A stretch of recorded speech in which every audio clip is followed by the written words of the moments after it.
Differentiability, ठीक है। जैसे कि कंटिन्यूटी का मैंने ग्राफ में पहले बताया था कि कंटिन्यूटी में क्या होता है, function through out the domain क्या होता है, कंटिन्यूस होता है। ये ग्राफ जो है without lifting a pain on a paper अगर ड्रॉ कर पा रहे हैं, कंटिन्यूस फंक्शन होता था, ठीक है। जे बिल्कुल सिमिलर वे में हम ग्राफ से भी डिफरेंशियबिलिटी का पता कर पाते हैं। मैंने बताया था कंटिन्यूटी के लिए नो ब्रेक, ठीक है, मगर डिफरेंशियबिलिटी होने के लिए दोनों ही चीज़ें कंपलसरी हैं। कौन कौन सी? Differentiability means no break no sharp, ठीक है, no break no sharp, no break, ठीक है, नो शार्प। मतलब क्या समझ में आता है? अगर मेरे पास नो ब्रेक होगा तो मतलब क्या होगा कि फंक्शन कैसा होगा, कंटिन्यूस होगा, और नो शार्प भी होना चाहिए। तो ये तो इस बात से सबको समझ में आ जाता है कि जितने भी डिफरेंशिएबल फंक्शन होंगे दुनिया के अंदर सारे कैसे होंगे, कंटिन्यूस होंगे, ठीक है। जितने भी डिफरेंशिएबल फंक्शन होंगे सारे कंटिन्यूस होंगे, ठीक। शार्प का क्या मतलब है वो हम पहले समझते हैं, ठीक है। जैसे कि मान लीजिए मेरे पास कोई फंक्शन है f of x equals to, ये फंक्शन गिवन है x cube when x is greater than 0 minus x cube when x is less than 0, ठीक है। अगर हम इसका ग्राफ बनाने की सोचें तो ग्राफ ऐसा बनेगा। ग्राफ कैसे बनेगा? एक्स क्यूब की ग्राफ कैसे बनता है? एक्स क्यूब का ग्राफ बनता है ऐसे, बनता है कि नहीं? और मैंने जब भी तुम्हें बताया नेगेटिव साइन हो तो ग्राफ को क्या ले लेते हैं, रिफ्लेक्शन ले लेते हैं। तो एक्स क्यूब कहाँ चाहिए? जहाँ एक्स ग्रेटर देन 0 है। तो एक्स ग्रेटर देन 0 कहाँ है? यहाँ से लेके यहाँ तक ही तो एक्स ग्रेटर देन 0 है। तो एक्स ग्रेटर देन 0 के लिए तो ये वाला फोटो अपने काम का, ठीक है, ये वाली फोटो अपने काम की। तो यहाँ मैंने ये वाली फोटो बना दी, बोलो हाँ या ना, ठीक है।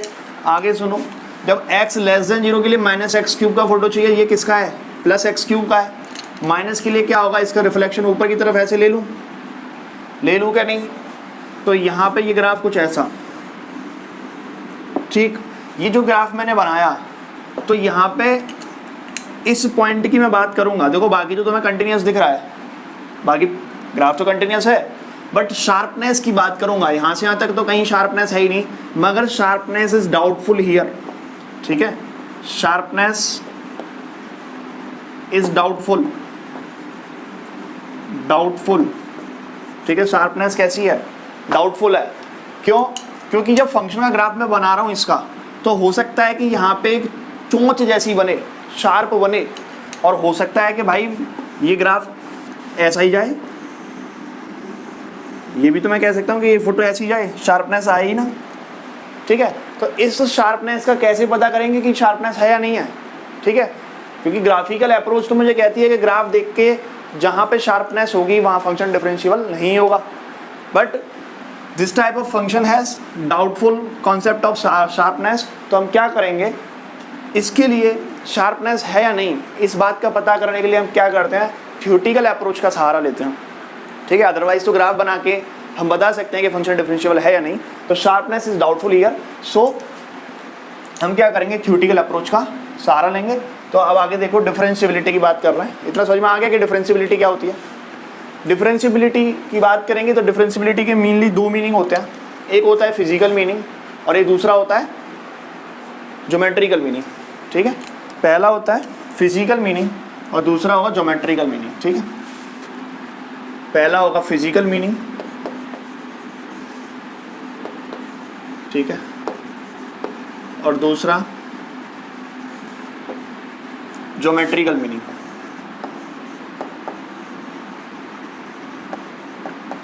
ज्योमेट्रिकल मीनिंग, ठीक। ये दो मीनिंग होंगे इस डिफरेंशिएबिलिटी के। इतना क्लियर है? अच्छा, ज्योमेट्रिकल मीनिंग क्या कहता है?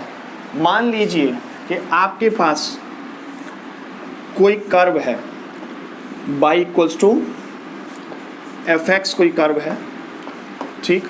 ये x एक्सिस, ये y एक्सिस, ठीक।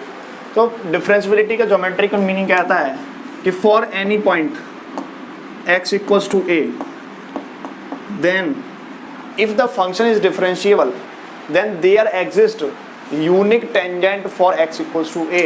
यानी इस पॉइंट के लिए इस ग्राफ पे अगर यूनिक टेंजेंट ड्रॉ कर पा रहा हूँ, यानी कि एक सिंगल टेंजेंट ड्रॉ कर पा रहा हूँ, तो ये फंक्शन कैसा कहलाएगा, इस पॉइंट के लिए कैसा कहलाएगा, डिफरेंशिएबल कहलाएगा, अदरवाइज नॉट डिफरेंशिएबल होगा। ठीक है, फॉर एग्जाम्पल अभी जैसे मैंने तुम्हें बताया कहीं पे शार्पनेस आ जाए तो वहाँ फंक्शन कैसा नहीं होगा, डिफरेंशिएबल नहीं होगा। मीन्स कि मान लो फोटो कुछ ऐसी है और इस पॉइंट के लिए आपको क्या पूछा है, डिफरेंशिएबिलिटी पूछी गई है, तो ग्राफ देख के मैंने बता रखा है शार्पनेस होगी तो नॉट डिफरेंशिएबल होगा। ठीक है, बट क्यों होगा उसका रीज़न समझें। अगर इस पॉइंट पे टेंजेंट ड्रॉ करने लगे, ठीक है, तो ये टेंजेंट कुछ ऐसी जाएगी,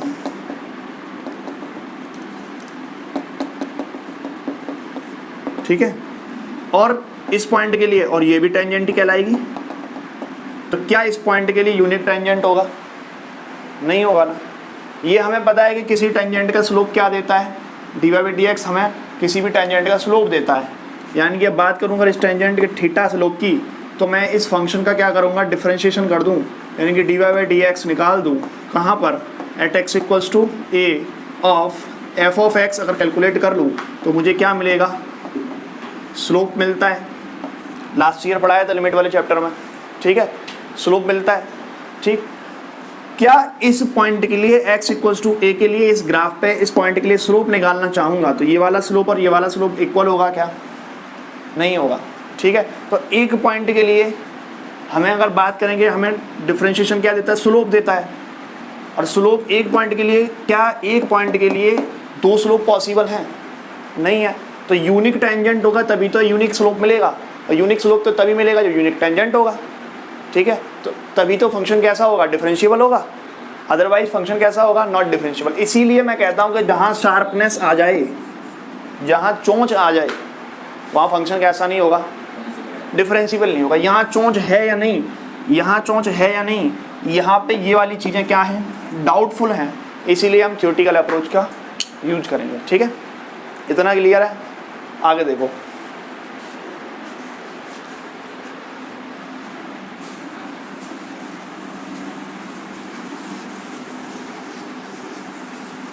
ज्योमेट्रिकल मीनिंग समझ में आ गया, सबको समझ में आ गया। ठीक है, देखो ज्योमेट्रिकल मीनिंग में मैं दोबारा से एक बार बता देता हूँ। ज्योमेट्रिकल मीनिंग में ये कहता है कि कोई फंक्शन है और किसी पॉइंट ए के लिए उस फंक्शन पर हमेशा कैसा टेंजेंट ड्रॉ हो सकता है, यूनिक टेंजेंट ड्रॉ होगा at x equals to a के लिए। फंक्शन का graph by equals to f x है। ठीक, तो जो ये स्लोप मिलेगा थीटा, वो क्या होगा, m इक्वल्स टू क्या होता है, टेन थीटा होता है, और ये हमेशा d y by d x के बराबर होगा, कहाँ पर, at x equals to a of f of x. समझ में आता है, इसको हम फर्स्ट ऑर्डर डेरिवेटिव से निकाल पाते थे। ठीक है, लास्ट ईयर क्वेश्चंस किए थे। ठीक, अच्छा फिजिकल मीनिंग क्या होता है, फिजिकल मीनिंग कहता है कि डिफरेंशिएशन का, कि differentiability always represent a instantaneous change. ठीक है, जो इंस्टेंटेनियस चेंज होता है, डिफरेंशिएबिलिटी क्या करती है, उसको रिप्रेजेंट करती है। जैसे कि हमारे पास पता होता है कि calculate the velocity of the car in the 5th second. ठीक है, 5वें सेकंड में वेलोसिटी ऑफ कार पूछा जाता है, कभी कभी फिजिक्स में पूछता है ना, तो हम क्या करते हैं, पोजीशन दिया होता है, क्या देता है वो, फंक्शन दे देता है x t equals to 2t square plus 5t plus 6, पूछ लेता है find the velocity of a car at t equals to 5th second. ठीक है, 5वें सेकंड पर स्पीड पूछ लेता है, तो क्या करते थे तुम, पोजीशन को क्या करते हो, डिफरेंशिएट करते हो, और क्या निकाल लेते हो, D we over D T निकालते, sorry D X over D T निकालते हो, तो क्या देता है, ये वेलोसिटी देता है। ठीक है, जब इंस्टेंटेनियस हमें एक्सेलरेशन निकालना होता था तो d we over D T निकालते थे और एक्सेलरेशन मिल जाता था। समझ में आता है ना इतना। तो ये फिजिकल मीनिंग क्या कहता है इसका, कि it will represent a instantaneous change, instantaneous,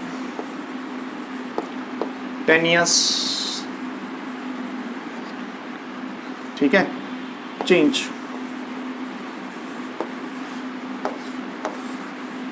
instantaneous change को रिप्रेजेंट करता है।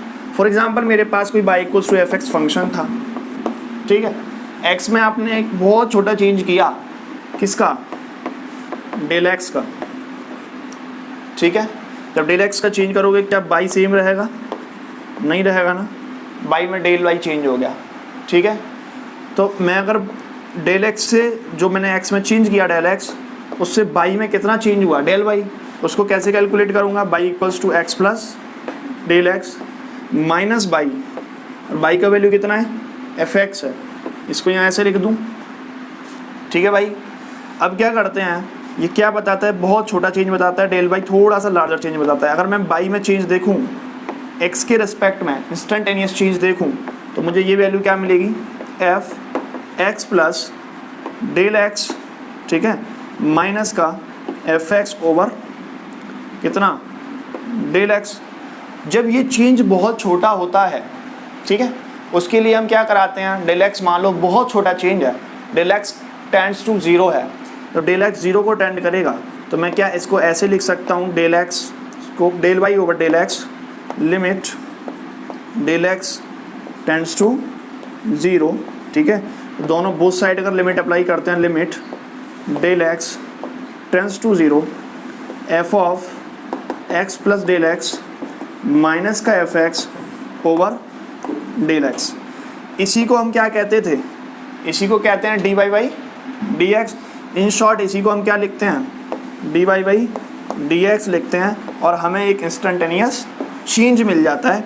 और ये किसके बराबर होता है?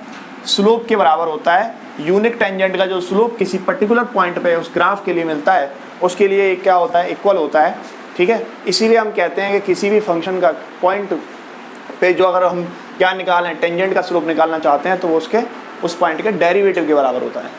इतना क्लियर है? अरे इतना क्लियर है? लिखो।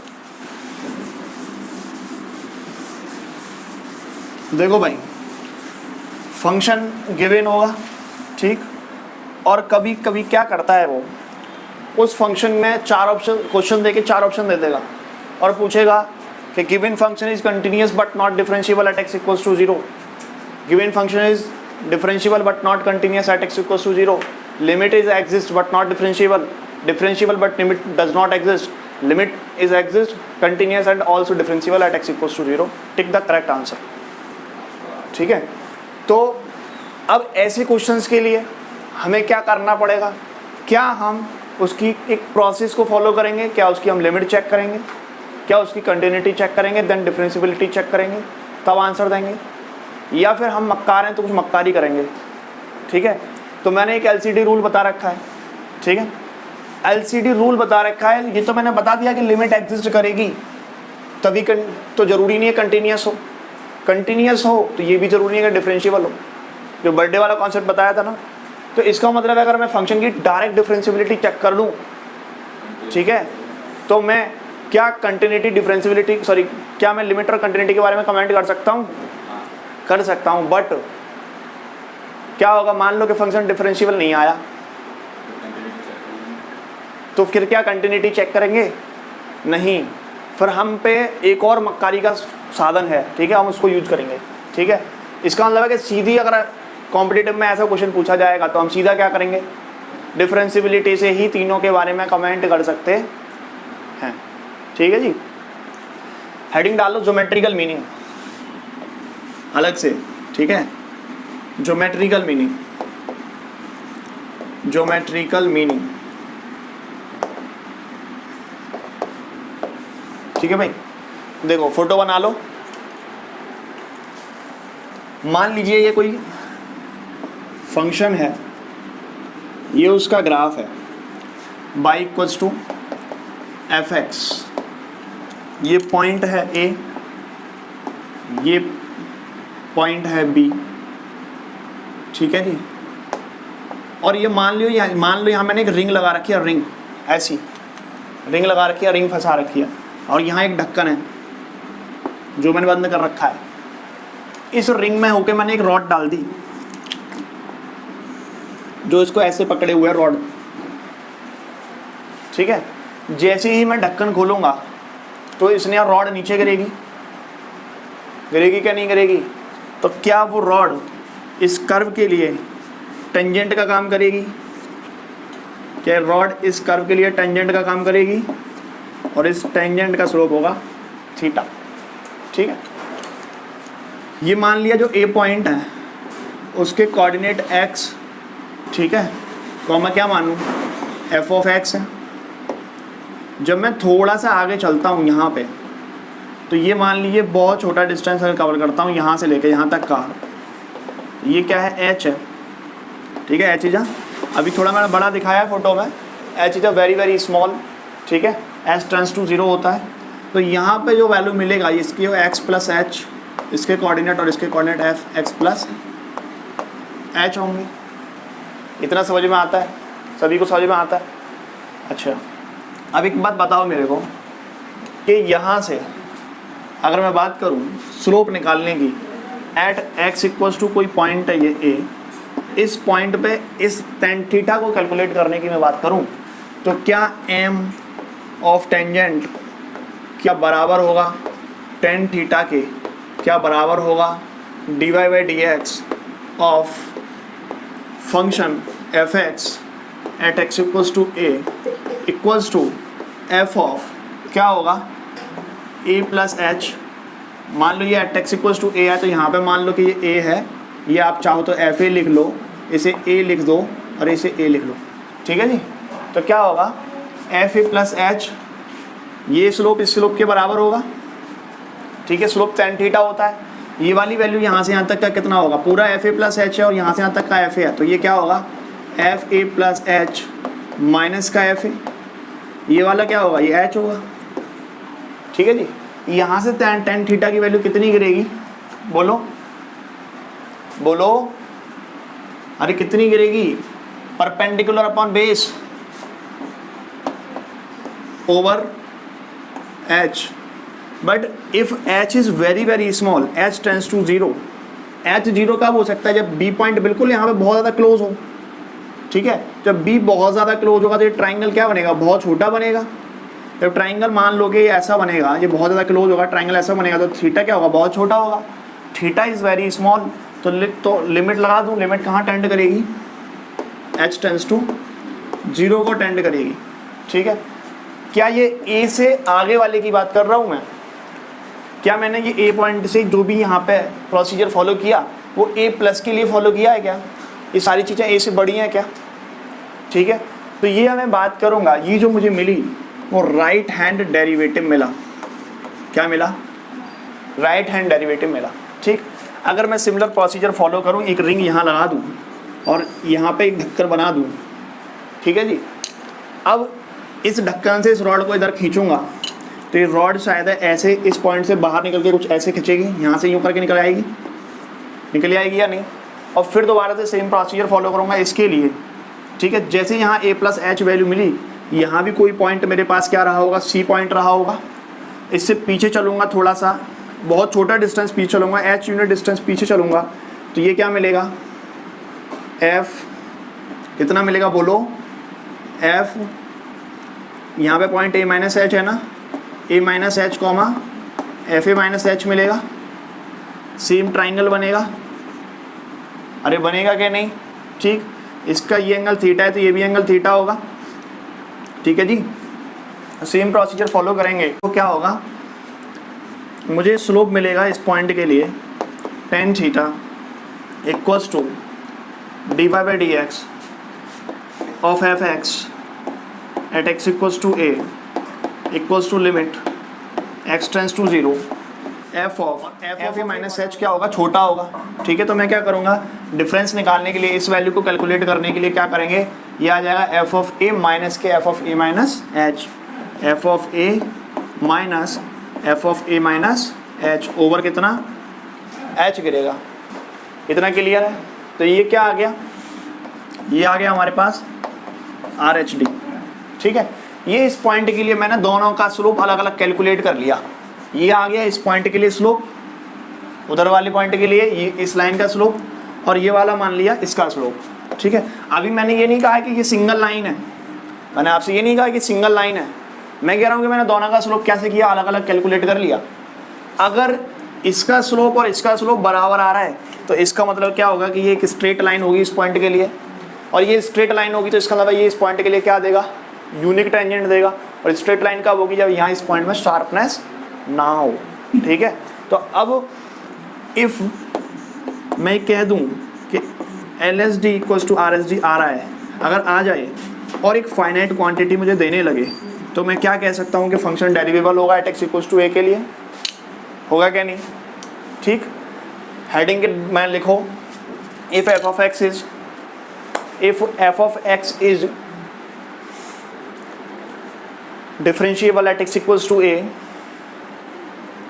f of x is differentiable at x equals to a, geometrically implies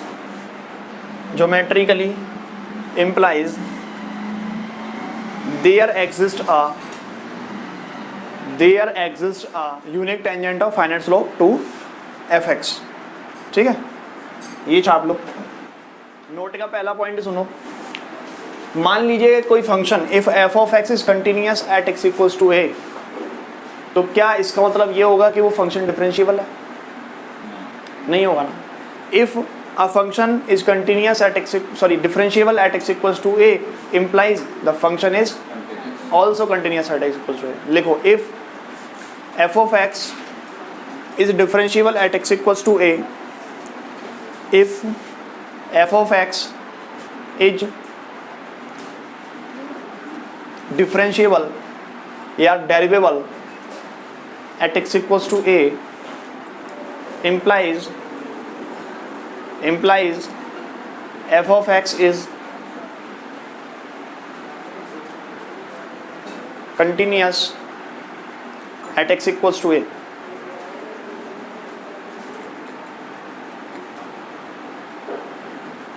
देख लिया। But need not it's converse, ठीक है।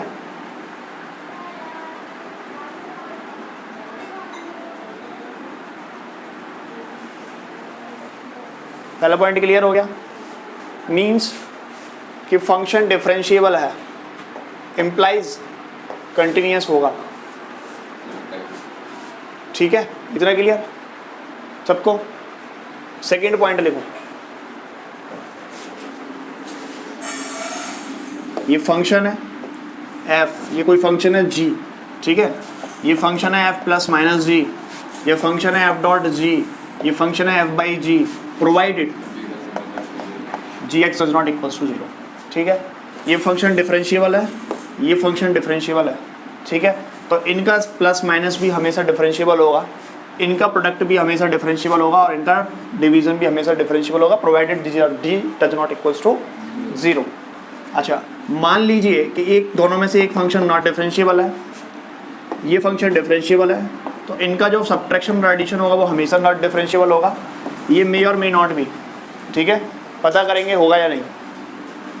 ये फंक्शन नॉट डिफरेंशिएबल है, ये फंक्शन नॉट डिफरेंशिएबल है, तो ये मे और मे नॉट भी डिफरेंशिएबल, मे और नॉट भी डिफरेंशिएबल, मे और नॉट भी डिफरेंशिएबल। यानी कि चेक करना ही पड़ेगी इनकी डिफरेंशिएबिलिटी, तभी हम कमेंट कर पाएंगे कि डिफरेंशिएबल है या नहीं है। पॉइंट का नोट का पॉइंट नंबर 2 था।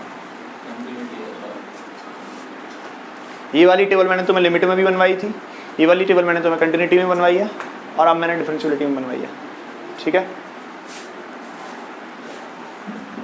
और नोट का पॉइंट नंबर 3, मान लीजिए for fx at x equals to a, ठीक है, differentiability implies continuity, continuity does not implies differentiability, ठीक है। इतना क्लियर है। नॉट डिफरेंशिएबल implies क्या होगा, अगर कोई फंक्शन कंटिन्यूअस नहीं है, डज नॉट implies डिसकंटिन्यूअस, ठीक है। अगर मान लीजिए कोई फंक्शन नॉट डिफरेंशिएबल है, इसका मतलब ये थोड़ा ना होगा वो कंटिन्यूअस भी ना हो, ठीक है। वो कंटिन्यूअस तो हो सकता है, जैसे कि फॉर एग्जांपल ये फंक्शन की फोटो बनाई, क्या कंटिन्यूअस है, बिना पेन उठाए बनाई है? क्या इस फंक्शन, इस पॉइंट पे ये फंक्शन डिफरेंशिएबल है? नहीं है, तो नॉट डिफरेंशिएबल, ठीक है। Does not implies discontinuous, clear है। अच्छा, डिसकंटिन्यूअस इम्प्लाइज नॉट डिफरेंशिएबल। अगर कोई फंक्शन डिसकंटिन्यूअस है तो वो हमेशा कैसा होगा, नॉट डिफरेंशिएबल आएगा। क्यों? क्योंकि जो फंक्शन ने अपना सेकेंड वर्डे नहीं बनाया, यानी कि उसकी कंटिन्यूटी एग्जिस्ट नहीं करती है, तो उसकी डिफरेंशिएबिलिटी कैसे एग्जिस्ट कर जाएगी? क्योंकि मैंने पहले बताया डिफरेंशिएबिलिटी में सबसे पहली condition no break then no sharp, दोनों ही एग्जिस्ट करना चाहिए, तभी जो है क्या होगा, फंक्शन डिफरेंशिएबल होता है। ये चारों बातें समझ में आ गई। नोट का पॉइंट नंबर 4 से पहले हम लोग एक एग्जांपल समझ लेते हैं, ठीक है। मान लीजिए मेरे पास कोई function f of x equals to modulus of x है, ठीक है जी, और हमें इसकी डिफरेंशिएबिलिटी कहाँ चेक करनी है, एट एक्स इक्वल्स टू 0 पर चेक करनी है।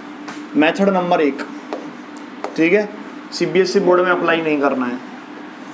देखो ये फंक्शन है, ये फंक्शन का ग्राफ है, कहाँ कंटिन्यूटी चेक करनी है, एट एक्स इक्वल्स टू 0 के लिए चेक करनी है।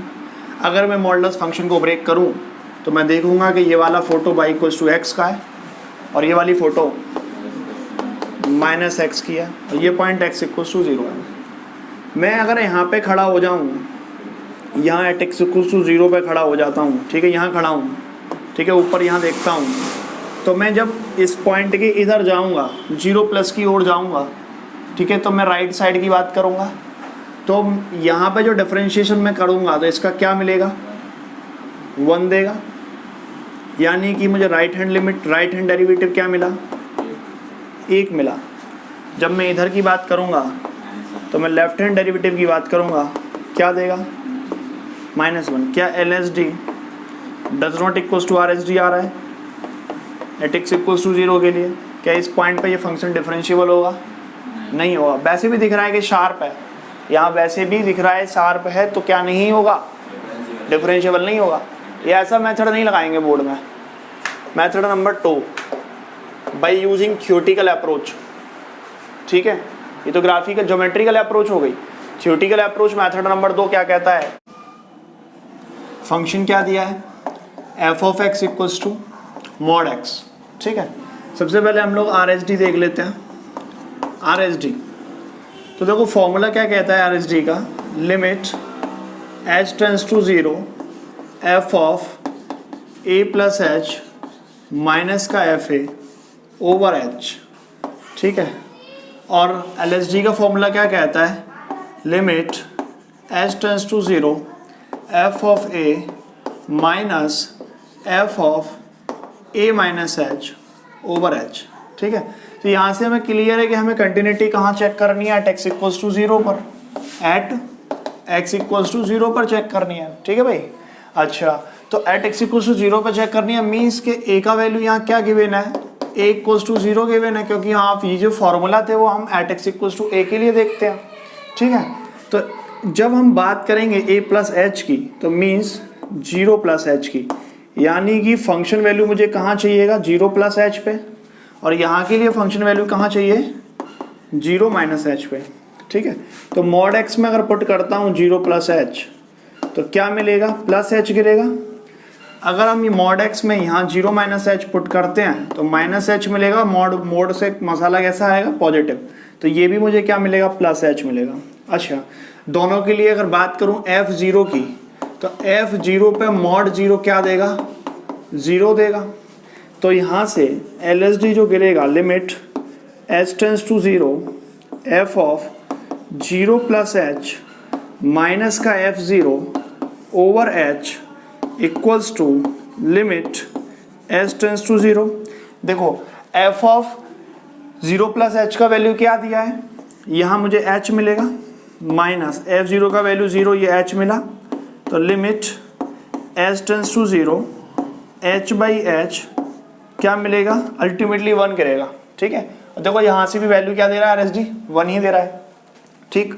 अगर यहाँ हम LSD चेक करें तो LSD के लिए क्या होगा, limit h tends to 0 F0 minus F0 minus h over h, limit h tends to 0 F0 का value 0 minus F0 minus h का वैल्यू कितना मिला है, h मिला है, over h, ultimately minus h over h क्या करेगा, यहाँ से limit h tends to 0 minus h over h, ultimately गिरा -1। तो इसका मतलब क्या हुआ, LSD does not equals to RSD, hence modulus x is not differentiable at x equals to 0। तो ये कह सकते हैं नॉट डिफरेंशिएबल होगा एट x इक्वल्स टू 0 के लिए। वैसे भी ग्राफ से हमें पता चल रहा है कि यहाँ क्या आ रहा है, शार्प कॉर्नर आ रहा है। ओके